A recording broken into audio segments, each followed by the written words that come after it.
What is driving the children to the border is violence, the cartels, and drugs. That's what's driving the children to our borders of the United States. Right. Slimy Gutierrez. That's what's driving the children from Honduras.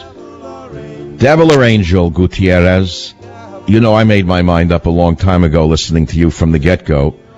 But the fact of the matter is Obama's building an army of voters and an army of other sorts, because mixed in with the children from Honduras and Guatemala, if you see the hidden pictures that the government doesn't want you to see, and I've seen them, there are some big strapping young men from the Honduras area and from Guatemala with really big muscles and tattoos.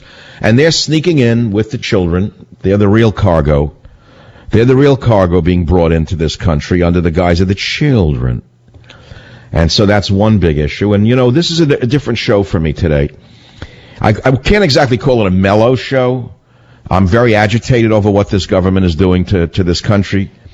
But I want you to understand, if you're a regular listener of this show, we cannot simply talk to ourselves.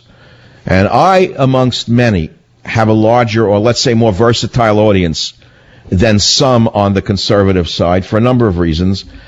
And I need to hear the other side today. I need to hear those who oppose me politically but like me personally, those who listen to the show for the stuff other than the political stuff, at least think they do. They don't really listen for the non-political stuff. They're listening to me because they sense I'm right. And I'm sort of the uncle that was once existent in the American family, and they don't hear it anymore, and they want to hear it, and they want to, well, maybe they want to, reason with themselves, maybe. But they're the hopeful ones. And I'm reaching out to them today. I really am. That's what I'm doing. Because, listen, this country is very polarized. Obama has polarized America in a way I've not seen it polarized in my lifetime, perhaps since the Vietnam War, but even worse than the Vietnam War. I think it's more polarized than since the Civil War, and that's what worries me. And the only hope for this nation is dialogue between the people. Forget the government. They're worthless. They're all snakes and liars by and large. So unless we, the people who disagree with each other, can dialogue, and especially on radio where it's much safer than, let's say, in the street or in a men's room, I don't think there's any hope for the country, because the demagogues who are running us against each other will make it even worse. I think we need to discuss things. And that's why I've asked you, you support flooding America with hundreds of thousands of children from Honduras? How can you do that? How can you support the swap with 5 known terrorists? How can you do that?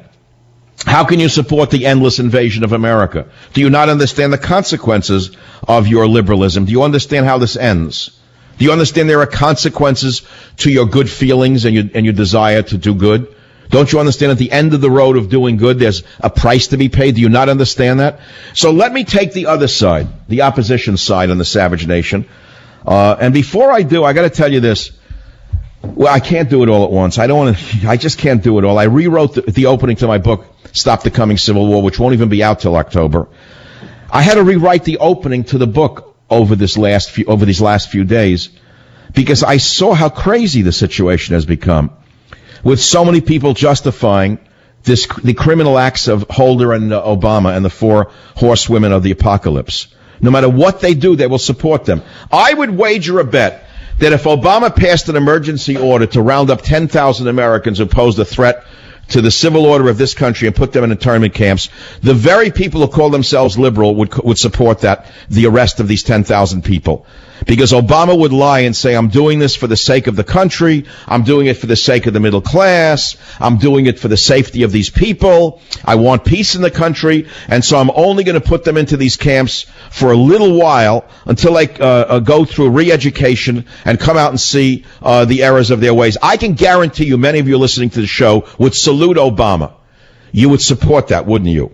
Because you don't even understand what you'd be supporting. I can guarantee you that the civil libertarians who used to exist in this country, all the loudmouth phonies who are really fronts for drug dealers, would not even oppose the mass internment of Americans. After all, one of Obama's mentors did that. That's right. Pull out a penny. Pull out a penny and look at old Honest Abe Lincoln. He interned Americans. Did you know that? Did you know he arrested journalists? And he's one of Obama's mentors. Lincoln arrested journalists who were not reporting on the Civil War in the way he wanted it reported. So if you think it can't happen here, you're mistaken.